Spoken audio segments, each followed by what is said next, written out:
বল সুন্দরী আপেল কুল খুবই সুস্বাদু মিষ্টি একটি আপেল কুল গাছ ভরা পাকা ফল। বেচার মানুষ নাই দেখেন, চমৎকার বড় বড় সাইজের,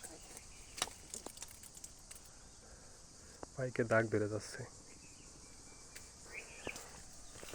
চারিদিক দিয়েই দেখেন। পাকাগুলো কতদিন ধরে পাইকে পাইকে পড়ে গেছে, কিন্তু গাছ খালি রোপণই করছে, কিন্তু ফল বিক্রি করে নাই।